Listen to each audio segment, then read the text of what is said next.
ప్రియమైన వాళ్ళారా, ప్రభువైన యేసుక్రీస్తు నామములో ఈ ఉదయకాల సమయాన మీ అందరికీ నా హృదయపూర్వక వందనాలు తెలుపుకుంటున్నాను.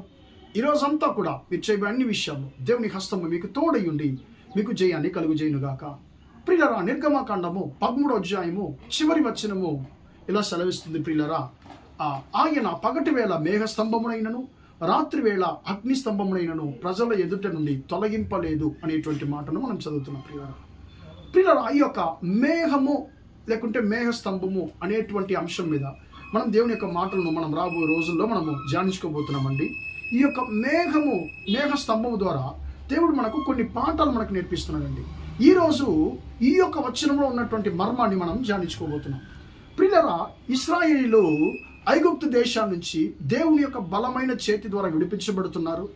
ఇక విడిపించబడి వారు కనాను దేశానికి ముందుగా తన ప్రయాణాన్ని వారు ప్రారంభించబోతున్నారు.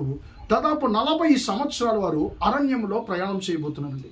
ఇదంతా కూడా ఇశ్రాయేలుకు తెలియదు, కానీ వారి దేవుడైన యెహోవాకు తెలుసు. కాబట్టి ప్రియులరా, వారితో వారు ప్రయాణం చేసేటువంటి ప్రతి ఒక్క పరిస్థితుల్లో, ప్రతి ఒక్క మార్గాల్లో వారిని రక్షించడానికి, కాపాడడానికి ఆయన తన యొక్క మేఘస్తంభాన్ని, తన యొక్క అగ్నిస్తంభాన్ని ఆయన వారికి కాపుదలగా వారితో ఉంచి పంపిస్తున్నాడు. ప్రియులరా, ఈ యొక్క మేఘస్తంభం ఏం చేస్తుంది? పగటి వేళ ఎండ వారి మీద పడకుండా వారిని కాపాడుతుంది. రాత్రి వేళ అగ్నిస్తంభంగా అది మారి అగ్నిస్తంభం ఏం చేస్తుంది? వారికి ఏ యొక్క చలి ద్వారా ఏ యొక్క బలహీనత రాకుండా వారి యొక్క త్రోవను వెలిగించడానికి, వారి త్రోవల వెలుగును చూపించడానికి ఇది రాత్రి వేళ అగ్నిస్తంభంగాను వారిని నడిపిస్తుంది. ప్రియమైన దేవుని బిడ్డలారా, దేవుడైన యెహోవా ఎందుకు వారితో మేఘస్తంభాన్ని ఉంచాలి అనేటువంటిదని మనం ఆలోచిస్తే, వారిని రక్షించడానికి, వారిని కాపాడడానికి, వారికి ఏ యొక్క ప్రమాదం రాకుండా కాపాడడానికి, వారు వెళ్ళేటువంటి ప్రతి ఒక్క మార్గములో వారికి కలిగేటువంటి ప్రతి ఒక్క అపాయం నుండి వారిని విడిపించడానికి ఆయన ఏం చేశారంటే తన యొక్క మేఘస్తంభాన్ని వారికి కాపుదలగా ఆయన ఉంచాడండి. మేఘం అంటే ఏంటి? మేఘస్తంభం అంటే ఏంటి? దేవుని యొక్క మహిమ, వేరే ఇంకేం కాదండి. ఈ మేఘస్తంభము మనకు నేర్పించేటువంటి పాఠం ఏంటండి? ఈ యొక్క మేఘస్తంభం మనకి ఏం పాఠం నేర్పిస్తుందంటే, నువ్వు ప్రయాణము చేసేటువంటి ప్రతి ప్రయాణములో, నువ్వు పెట్టేటువంటి ప్రతి ఒక్క అడుగులో, నువ్వు వేసేటువంటి ప్రతి ఒక్క అడుగులో నీ దేవుడైన యెహోవా నీకు తోడై ఉండి నీతో ఆయన నడిచి వస్తున్నాడు అనేటువంటి దాన్ని ఈ యొక్క మేఘస్తంభము మనకు నేర్పిస్తుంది.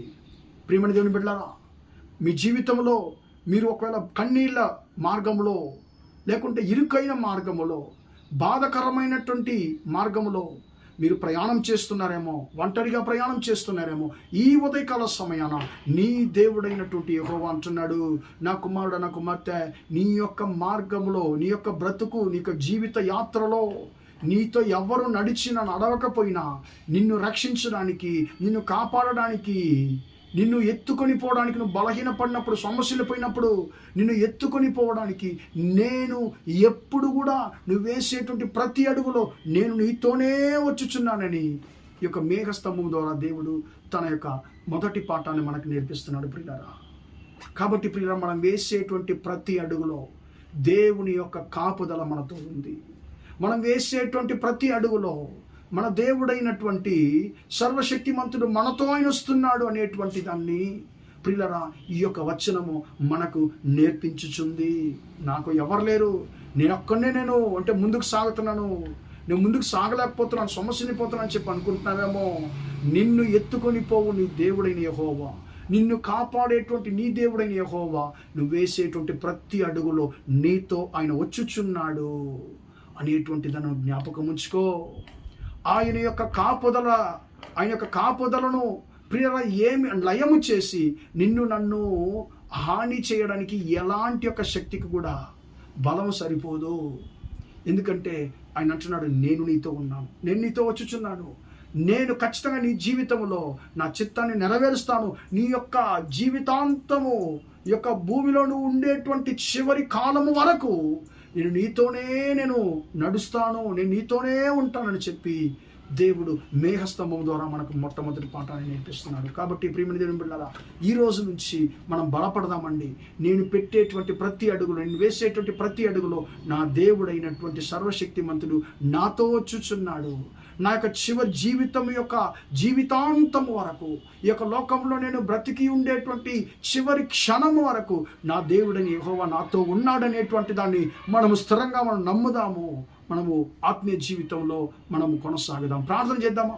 ప్రేమగల మా తండ్రి, దయగల దేవా, ఇంతవరకు మాటలు విన్న మీ బిడ్డలు మీరు దీవించండి, ఆశీర్వదించడయ్యా. పగటి వేళ మేఘస్తంభమును, రాత్రి వేళ అగ్నిస్తంభమును ప్రజల ఎదురును తొలగించలేదని తండ్రి మీ యొక్క వాక్యం సెలవిచ్చిన ప్రకారం ఈ మేఘస్తంభము ద్వారా తండ్రి నువ్వు మాతో ప్రతి ఒక్క అడుగు, మేము వేసేటువంటి ప్రతి ఒక్క అడుగులో మీరు మాతో ఉన్నారు, మాతో వచ్చుచున్నారు అనేటువంటి పాఠాన్ని నేర్పించారు. దాన్ని బట్టి స్తోత్రం. మనుషులు మాతో ఎవరున్నా ఎవరు లేకపోయినా మమ్మల్ని సృష్టించినటువంటి సర్వశక్తిమంతుడైనటువంటి దేవుడు అయ్యా మాతో ఉన్నావని తను ఈరోజు మాట్లాడిన మహాకృపను బట్టి స్తోత్రం. తను ఈ వాక్య ప్రకారం తండ్రి మాకు ఆత్మీయ పరుగుని మేము కొనసాగించిన కృప ఇచ్చింది. ఈరోజంతా కూడా మీ బిడ్డలు చేసే అన్ని విషయాల్లో మీ హస్తము తోడిన వారికి జయాన్ని కలుగజేయమని యేసయ్య నామములో ప్రార్థించి అడిగి వేడుకొచ్చున్నాను తండ్రి. ఆమేన్, ఆమేన్. ప్రియమైన వాళ్ళారా, దేవుడు మిమ్మల్ని దీవించి ఆశ్రయించును గాక. Praise the lord.